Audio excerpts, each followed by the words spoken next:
Hello friends, welcome to our Nalanda Coaching Classes YouTube channel. Friends, in this video we are going to discuss class 10's all appreciation, English appreciation of all poems.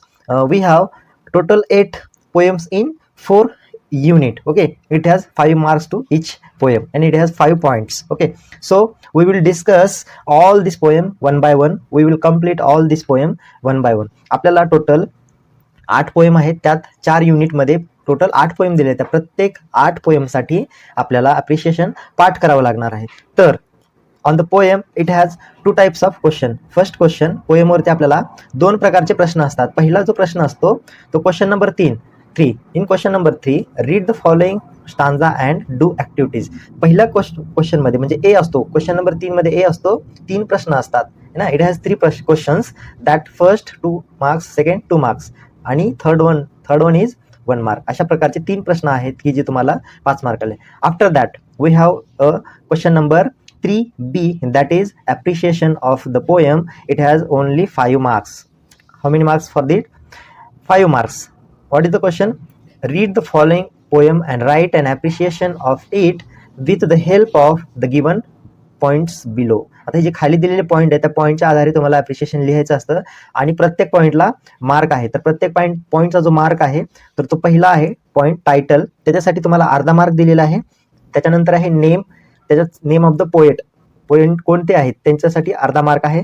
Rhyme scheme जे आहे 1 mark आहे. त्याच्यानंतर figure of स्पीचसाठी 1 mark आहे आणि तुमचं शेवटचा जो point आहे सेंट्रल आयडिया किंवा थीम म्हणतो आपण त्याला एकूण 2 मार्क. अशा पद्धतीने टोटल 5 मार्क तुम्हाला ॲप्रिशिएशनचं आहे. याच्यामध्ये एक महत्त्वाची गोष्ट लक्षात ठेवा की तुम्हाला स्पेलिंग मिस्टेक अवॉइड करायचे आहेत. स्पेलिंग एकही याचं स्पेलिंग चुकायचं नाही. समजा जर तुम्ही राईम स्कीममध्ये ॲलिटेशन लिहिताय आणि ॲलिटेशनची स्पेलिंग चुकली तर तुमचा मार्क कट होऊ शकतो. त्यामुळं स्पेलिंग एकाही शब्दाची चुकायची नाही.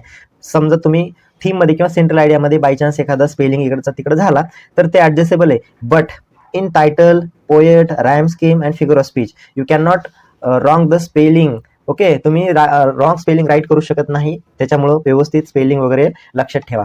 ओके, आता आपण डायरेक्टली फर्स्ट पोएम जी आहे आपली इफ, त्या पोएमला सुरुवात करूयात. तर इफ जी पोएम आहे तर त्या if poem sorry teenagers prayer ही पहिली पोएम आहे आपली. कोणती? Teenagers prayer. ही टीनेजर्स प्रेयर जी आहे ना, या टीनेजर्स प्रेयरमध्ये टायटल आहे त्या पोएमचे, टायटल आहे त्या पोएमचं काय? अ टीनेजर्स प्रेयर. आणि ती पोएम कोणी लिहिली आहे? नेम ऑफ द पोएट म्हणजे पोएम लिहिणारा व्यक्ती किंवा पोएम लिहिणारी कवी किंवा कवयित्री म्हणतो आपण त्याला, ते आहेत जे मोर्स. लक्षात ठेवा 5 मार्क आहेत, 5 पैकी 5 मार्क पडायला चान्स आहे. पुढं राईम स्कीम आहे ए बी. ठीक आहे. त्यानंतर येतो तुमचं फिगर ऑफ स्पीच आहे, ॲलिट्रेशन, इन्व्हर्जन आणि मेटाफर.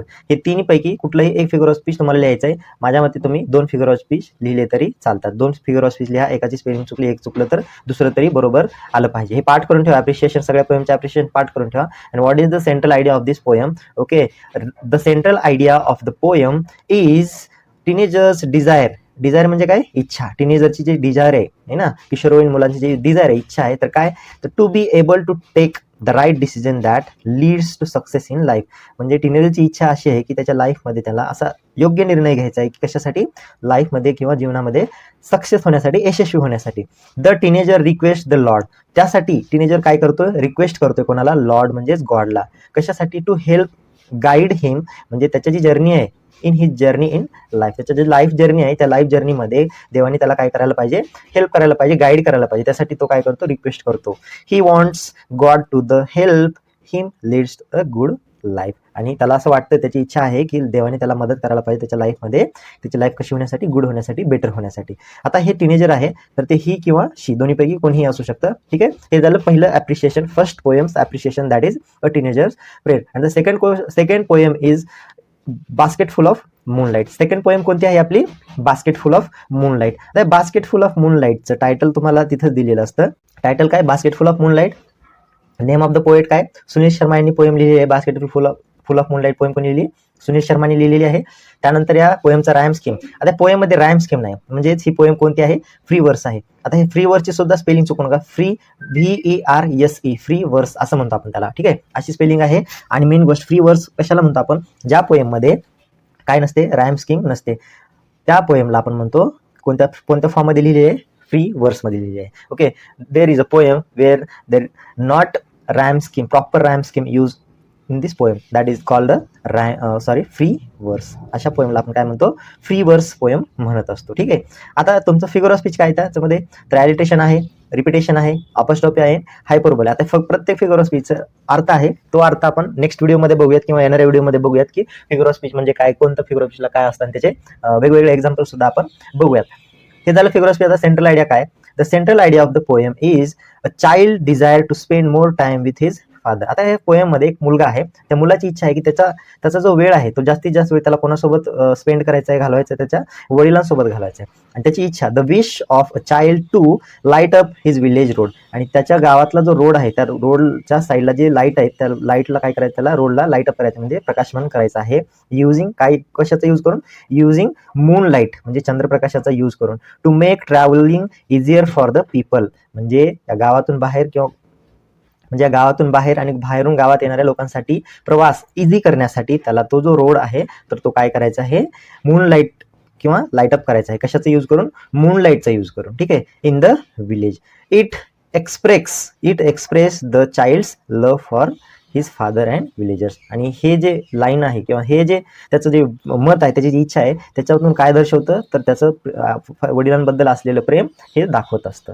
हे झालं basketful of moonlight. Third poem आहे तुमची, थर्ड पोएम येते तुमची काय आहे, यू स्टार्ट डाईंग स्लोली. तिसरी पोएम आहे यू स्टार्ट डाईंग स्लोली. त्याचं टायटल आहे you start dying slowly. Poet आहे त्याची किंवा पोएम जी लिहिली आहे त्यांनी लिहिलेले पाब्लो नेरुडा यांनी ही पोएम लिहिली आहे. आणि तिसरं जे आहे तुमचं राईम स्कीम, ह्या सुद्धा पोएम मध्ये राईम स्कीम नाही, म्हणजे बास्केटफुल ऑफ मूनलाईट आणि कोणते यू स्टार्ट डाईंग स्लोली या दोन्ही पोएमला काय राईम स्कीम नाही, म्हणजे ती पोएम कोणती आहे, फ्री वर्स या टाईपमध्ये लिहिलेली पोएम आहे. फिगर ऑफ स्पीच काय, अँटिथेसिस आहे, अपॉस्ट्रॉफी आहे आणि रिपिटेशन आहे. ठीक आहे. त्याच्यानंतर येतं सेंट्रल आयडिया. काय सेंट्रल आयडिया पोएमची, the central idea of the poem is that the poet expects from us to do new things by removing unnecessary thoughts. पोएटची इच्छा अशी आहे की पोएट आपल्याकडून अशी इच्छा करतो की आपण काय करायला पाहिजे, अननेसेसरी थिंग्स काय करायला पाहिजे, रिमूव्ह करायला पाहिजे आपल्या मनातून, डोक्यातून. आणि we should lead our life fearlessly and happily. आपली लाईफ आपल्या कशा पद्धतीने आपण जगलं पाहिजे, फिअरलेसली, भीतीनं बाळगता आणि कशी आनंदाने आपण आपली लाईफ जगलं पाहिजे. अननेसेसरी थॉट्स जे आहेत किंवा गरज नसलेले जे विचार आहे, जे आपल्याला इनसिक्युअर फील करत असतात, असे विचार आपल्या डोक्यातून आपण काढून टाकायला पाहिजे, त्याला अननेसेसरी थॉट्स म्हणतो. आणि आपली लाईफ कशी जगली पाहिजे, आपण live our life very fearlessly and happily, न भीती बाळगता आणि आनंदाने आपण जगलं पाहिजे. झाल्या तीन पोएम झाल्या. तिसरी third poem is the twins. It's very interesting poem and it's very funny poem. It is humorous poem. काय त्या पोएमचं नाव, द ट्विन्स टायटल झालं. त्यानंतर पोएट कोणी लिहिली, हेनरी जे ले, LEIGH असं ले म्हणायचं त्याला. राईम स्कीम आहे तुमचं ABABCDCD अशा पद्धतीचं राईम स्कीम आहे. व्यवस्थित लक्षात ठेवा. किती 4-5 लेटर्स आहेत पण याच्यासाठी तुम्हाला मार्क 1 आहे. ओके, ह्याचं महत्व लक्षात घ्या. चौथा आहे ॲलिट्रेशन, हायपरबोल आणि इंटरॉगेशन. सगळ्यात शेवटी तुम्हाला एक ट्रिक सांगतो. तुम्हाला काय ट्रिक आहे की ॲप्रिशिएशन कशा पद्धतीने लिहायचं ह्याची तुम्हाला एकदम व्यवस्थितपणे ट्रिक सांगतो. ती ट्रिक तुम्ही काय करा, लक्षात ठेवायचा प्रयत्न करा. व्हिडिओ शेअर करा. आवडत असेल तर लाईक करायला विसरू नका. आणि अजून जर सबस्क्राईब करत नसेल, असंच बघत असेल तर सबस्क्राईब करा. फ्री आहे सबस्क्रिप्शन, सगळ्यांना फ्री असतं युट्यूबचं. तुम्ही एक सबस्क्रिप्शन केलं तर ते आम्हाला काय होतं, पुढचा व्हिडिओ बनवण्यासाठी काय होते, प्रेरणा भेटते, इन्स्पिरेशन भेटत असते. ठीक आहे. आता सेंट्रल आयडिया काय द ट्विन्स या पोएमची, तर the central idea of the poem is that the poem describes physical similarity. आता ते ट्विन्स म्हणजे दोन जुळे भाऊ असतात. त्या पोएममध्ये काय दोन जुळे भाऊ आहेत, तर दोन जुळ्या भावांचे फिजिकल सिमिलरिटीज दाखवले, shared by identical twins. It creates confusion. आता सिमिलर आहेत, बरोबर आहे, जुळे आहेत म्हणजे काय होतं, कन्फ्युजन क्रिएट होतं सोसायटीला, घरच्यांना किंवा नातेवाईकांना. Confusion and distraction for family and friends. म्हणजे फॅमिलीला डिस्ट्रॅक्शन फील होत होतं, त्याच्यानंतर फ्रेंड्स सर्कलमध्ये डिस्ट्रॅक्शन फील होत होतं, त्याच्यानंतर कन्फ्युजन होत होतं. ह्याबद्दल ही पोएम पूर्ण सांगत असते. ही पोएमचं झालं ॲप्रिशिएशन. नेक्स्ट पोएम आहे तुमची कोणती, इफ. आता ही इफ पोएम पहिल्यांदाच मी चुकून प्रियच्या जागी इफ बोललेलो, कारण ही महत्वाची आहे, यावेळेस ही परीक्षेला येऊ शकते. टायटल काय इफचं, इफ असणार आहे. त्यानंतर हे 3 डॉट द्यायला विसरू नका, इथे जास्त डॉट झालेले आहे, 3 डॉट द्यायला विसरू नका तुम्ही. त्यानंतर नेम ऑफ द पोएट कोण आहे, रुडयार्ड किपलिंग, हे पोएट आहेत. त्यानंतर राईम स्कीम काय, तर ए म्हणजे 4 वेळेस ए आणि BC अशा पद्धतीने तुमचं राईम स्कीम आहे. 4 वेळेस A BC अशा पद्धतीने. त्यानंतर फिगर ऑफ स्पीच येतं ॲलिट्रेशन, अँटिथेसिस. लास्ट आहे तुमचं central idea. The central idea of the poem is that the life is very precious. आपली जी लाईफ आहे ती कशी आहे, लाईफ इज व्हेरी प्रिशियस. आपलं जे जीवन आहे कुठं मौल्यवान आहे, खूप मौल्यवान आहे. आणि and we should live it meaningfully. आणि आपल्याला ते जीवन कसं अर्थपूर्ण जगता आलं पाहिजे. नुसतं जगायचं आहे का, आपण म्हणतो ना life should be great rather than long. जीवन हे लांब लचक असण्यापेक्षा ग्रेट, महान असलं पाहिजे आपलं आयुष्य. त्याच टाईपमध्ये ही पोएम सांगत असते. लाईफ ही आपली कशी आहे, प्रिसियस आहे, मौल्यवान आहे खूप, त्याच्यामुळे आपण कसं जगलं पाहिजे, मिनिंगफुली जगलं पाहिजे. We should not hate others, काय त्याच्यामध्ये काय केलं पाहिजे, दुसऱ्यांना आपण हेट नाही केलं पाहिजे, सगळ्यांसोबत प्रेमानं आणि आपुलकीनं वागलं पाहिजे. त्यानंतर इव्हन दो दे ब्लेम अस, जरी आपल्याला दुसरा कोणी ब्लेम करत असेल तरीही आपण त्याच्यासोबत कसं वागलं पाहिजे, प्रेमानं वागलं पाहिजे, त्याचा हेट नाही केला पाहिजे. We should always trust ourselves, आणि आपला स्वतःवरती काय असला पाहिजे, विश्वास असला पाहिजे. ही जी इफ पोएम आहे ना, एकदम वंडरफुल पोएम आहे ना. I like this poem very much. That's why I unfortunately told it's if instead of teenagers prayer. Okay, next poem आहे आपली इफच्या नंतरची जी पोएम आहे तर ती पोएम म्हणतो आपण stopping by woods on a snowy evening. आता या पोएमचं ॲप्रिशिएशन काय बघा, त्या पोएमचं टायटल काय होणार आहे, stopping by woods on a snowy evening. त्यानंतर पोएट येतात तुमचे रॉबर्ट फ्रॉस्ट. टायटल झालं, पोएट झालं, त्यानंतर येतं rhyme scheme AABB. Figure of speech आहे यामध्ये ॲलिटेशन आणि इन्व्हर्जन. ठीक आहे, आता चौथा झाला पॉईंट, तर शेवटचा जो महत्त्वाचा पॉईंट आहे की जो सगळ्यांना अवघड जातं की लिहायचं कसं, तर स्टार्टिंग काय करणार, the central idea of the poem is that the poem appreciates the beauty and as well as the marvel of the nature. ह्या पोएममध्ये पोएट काय करतो की जे नेचरची जी ब्युटी आहे त्या ब्युटीला काय करतो, तो ॲप्रिसिएट करतो. ॲप्रिसिएट म्हणजे प्रशंसा करतो, कौतुक करतो निसर्गाच्या सौंदर्याचं. Appreciate the beauty as well as the marvel of the nature. He realise the value of woods hedge, आणि वुड्स म्हणजे लाकूड नाही, तर वुड्स म्हणजे काय, फॉरेस्ट असा अर्थ आहे, जंगल आहे. As they are really lovely to watch, आणि त्याला ते बघण्यामध्ये काय खूप खूप आनंद होत आहे कोणाला, पोएटला. ठीक आहे, हे झालं stopping by woods on a snowy evening. Next आहे तुमचं द वर्ल्ड इज माइन. ही पोएम खूपदा परीक्षेला आलेली आहे, ॲप्रिशिएशनसाठी आलेली आहे, क्वेश्चन आन्सरसाठी आलेली आहे. त्यामुळे ही पोएम खूप चांगल्या पद्धतीने करून ठेवणं हे तुमचं कर्तव्य आहे, तुमचं काम आहे. ठीक आहे, तर पोएमचं टायटल काय असणार आहे सांगा, थोडं कमेंट करा, काय टायटल असू शकतं, काय पोएट असू शकतात. तर टायटल असणार आहे world is mine. Name of the poet काय, जॉय लवलेट क्रॉफर्ड. त्याच्यानंतर राईम स्कीम आहे AABCC. फिगर ऑफ स्पीच आहे ॲलिटेशन, इन्व्हर्जन. आणि लास्ट पॉईंट येतो सेंट्रल आयडिया, जो अवघड वाटतो तो 2 मार्काला आहे, तर त्याचा आहे the central idea of the poem is that we should be grateful and obliged for what we are having. आपण ग्रेटफुल, आपण स्वतःला समाधान समजलं पाहिजे, आपण सॅटिस्फॅक्शन समजलं पाहिजे. आपलं फॉर्च्यून आहे की आपल्याकडं जे आहे त्यात आपण काय असलं पाहिजे, समाधानी असलं पाहिजे. Obliged for what we are having, आपल्याकडे जे काही आहे त्या सगळ्यांबद्दल आपण काय असलं पाहिजे, समाधानी असलं पाहिजे. We should love and respect our life. आपली जी लाईफ आहे, आपलं जे जीवन आहे त्याला आपण काय केलं पाहिजे, रिस्पेक्ट केलं पाहिजे, लव्ह केलं पाहिजे, प्रेम केलं पाहिजे. जर आपण आपल्या लाईफबद्दल प्रेम करत नसेल, आपण आपल्या लाईफला जर रिस्पेक्ट करत नसेल, तर दुसरे कसं काय आपल्या लाईफला रिस्पेक्ट करतील. त्यामुळे पोएट सांगतायत की आपण आपल्याकडे जे काय आहे त्याबद्दल आपण काय असलं पाहिजे, सॅटिस्फॅक्शन फील केलं पाहिजे. त्याच्यानंतर लव्ह आणि रिस्पेक्ट केली पाहिजे आपल्या लाईफची. We are really blessed that we are part of the beautiful life. आणि आपण ह्या एक संपूर्ण जगाचा एक ब्युटिफुल पार्ट आहे, आपण हा एक पार्ट आहे आपल्या, किंवा एखादी गोष्ट आहे ती आपल्या लाईफचा एक ब्युटिफुल पार्ट आहे. अशा पद्धतीने आपण एका गोष्टीकडे दृष्टिकोन आपला असला पाहिजे, पॉझिटिव्ह वेनं आपण आपल्या लाईफकडे बघितलं पाहिजे. एवढंच या पोएममधून पोएटला सांगायचं आहे. पोएट कोण आहे, जॉय लवलेट क्रॉफर्ड. ठीक आहे, लास्ट पोएम आहे तुमची ती म्हणजे ओ captain my captain. He poem एकदम छान आहे, क्वेश्चन आन्सरला पोएम येऊ शकते ही परीक्षेला, कारण याच्यामध्ये रेफरन्सेस खूप आहेत. अमेरिकेमध्ये जे सिव्हिल वॉर झालं होतं त्या सिव्हिल वॉरच्या नंतर लिहिलेली ही पोएम आहे. पोएमचं नाव आहे किंवा टायटल म्हणतो त्याला आपण ओ कॅप्टन माय कॅप्टन. हे लिहिताना आहे ना व्यवस्थित लिहायचं, हे काय म्हणतो एक्सक्लेमेशन मार्क व्यवस्थित काढा, हे चुकवू नका. Name of the poet Walt Whitman. कोणी लिहिली ही पोएम, वॉल्ट व्हिटमननी ही पोएम लिहिलेली आहे, वॉल्ट व्हिटमन. त्यानंतर राईम स्कीम काय, तर AABBCDED अशा पद्धतीचं राईम स्कीम आहे या पोएममध्ये. आणि लास्ट आणि बेस्ट तुमचा पॉईंट येतो तो फिगर ऑफ स्पीच. त्या फिगर ऑफ स्पीचमध्ये ॲलिटेशन आहे, अँटिथेसिस आहे, इन्व्हर्जन आहे, हायपरबोल आहे, मेटाफर आहे, पर्सनिफिकेशन. या 5 ते 6 फिगर ऑफ पैकी तुम्हाला एक फिगर ऑफ स्पीच, मी म्हणतो तुम्ही 2 लिहा, एक लिहूच नका, तुम्ही 2 फिगर ऑफ स्पीच लिहा. कारण आपल्याला सेफ झोनमध्ये असायचं आहे, सेफ झोनमध्ये आपल्याला राहायचं आहे. कोणताही पेपर असो सेफ झोनमध्ये आपण असलं पाहिजे, त्याच्याशिवाय आपल्याला पर्याय नाही. लास्ट पॉईंट येतो तुमचा central idea. What is the central idea of the poem O captain my captain. Look, the central idea of the poem is that mixed emotion of the speaker. या पोएममध्ये पोएटचे जे आहे ते मिक्स इमोशन दाखवण्याचा प्रयत्न झालेला आहे. Mix emotion of the speaker म्हणजेच poet on his captain's death on the ship. कशाबद्दल, त्यांचे जे कॅप्टन आहेत, कॅप्टन म्हणजे कोण, अब्राहम लिंकन, जे कॅप्टन आहेत त्यांच्या कुठं डेथ झालेले आहे, शिपवरती, जहाजाच्या डेकवरती. This poem refers to death of President Abraham Lincoln after the American civil war. आता थोड्या वेळापूर्वी सांगितलं त्याप्रमाणे अमेरिकेमध्ये झालेलं जे सिव्हिल वॉर आहे, त्या सिव्हिल वॉरच्या नंतर त्यांचे जे राष्ट्राध्यक्ष आहेत, प्रेसिडेंट आहेत, ते कोण, अब्राहम लिंकन यांचं असेसिनेशन झालं म्हणजे त्यांचा हत्या करण्यात आली होती. आणि त्या हत्येच्या नंतर वर्ल्ड विटमन यांनी ही पोएम त्यांच्या स्मरणामध्ये त्यांना उद्देशून लिहिली आहे, म्हणून पोएमचं नाव आहे ओ captain my captain. He poem ॲप्रिशिएशनसाठी आणि क्वेश्चन आन्सरसाठी चांगल्या पद्धतीने करून ठेवा. ठीक आहे, परीक्षेला विचारण्यासाठी ह्याला खूप खूप स्कोप आहे. आता मेन झाले हे 8 पोएम.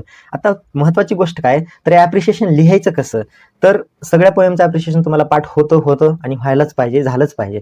जर नाही झालं तर काय करणार, तुम्हाला 1 मिनिटामध्ये सांगतो की ते कसं करायचं आणि कशा पद्धतीने शॉर्ट आणि स्वीटमध्ये तुम्ही तिथं 5 पैकी निदान 3 तरी मार्क काय करू शकता, तुम्ही पाडू शकता. ओके, बघूया. तर तुम्हाला 5 पॉईंट आहेत, 5 पॉईंट ते दिलेले असतात.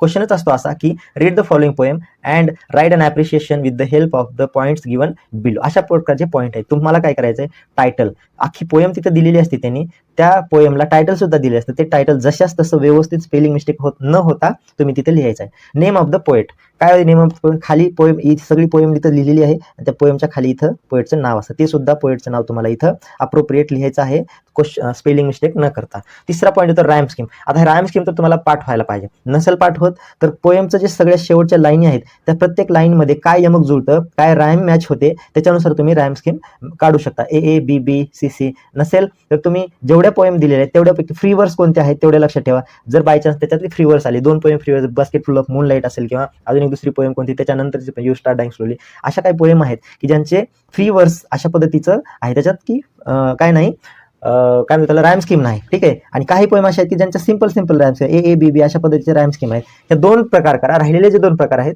ते तुम्हाला पोएममध्ये शोधता येतात. यासाठी 1 मार्क आहे. ओके, आणि फिगर ऑफ स्पीच मध्ये सगळ्याच पोएममध्ये कोणतं फिगर ऑफ स्पीच असतं, ॲलिटेशन नावाचं जे फिगर ऑफ स्पीच आहे ते व्यवस्थित, त्याचे स्पेलिंग मिलिंग सगळं व्यवस्थित लक्षात ठेवा, कारण सगळ्या पोएममध्ये ॲप्रिशिएशन असतात. इथंपर्यंत तुम्हाला पोएम माहिती नसली, पोएमबद्दल तुम्ही ॲप्रिशिएशन पाठ नाही केलं तरी तुम्हाला एवढे मार्क काय, 3 मार्क पडू शकतात. आता राहतो तर लास्ट पॉईंट. तर ॲप्रिशिएशन लिहित असताना पोएमचं जर थीम लिहिता तुम्ही, ॲप्रिशिएशनमध्ये लास्टचा जो पॉईंट आहे सेंट्रल आयडिया, त्याची ज्यावेळेस तुम्ही लिहिता सेंट्रल आयडिया किंवा थीम, त्यावेळेस पोएमची स्टार्टिंग कशी करायची त्या उत्तराची, की the central idea of the poem is that in this poem the poet is, असं सुरुवात करायचं. आणि इथून पुढं तुम्हाला जे काही समजलेलं आहे त्या पोएममध्ये ते सगळे पॉईंट 1 लाईन असेल किंवा 2 लाईनमध्ये तुम्ही काय करू शकता, एक्सप्लेन करू शकता. तुम्ही लिहिताय तर तुम्हाला याच्यात 1 सुद्धा मार्क पडू शकतो, आणि जर तुम्ही चांगलं लिहिलं तर 2 पैकी 2 सुद्धा या थीममध्ये मार्क पडू शकतात. म्हणजेच हे झालं 1 मार्क, त्याच्यानंतर हा झाला 2, हा 3, आणि इथं जर 1 भेटलं तुम्हाला तर आउट ऑफ 5 तुम्हाला मार्क पडतात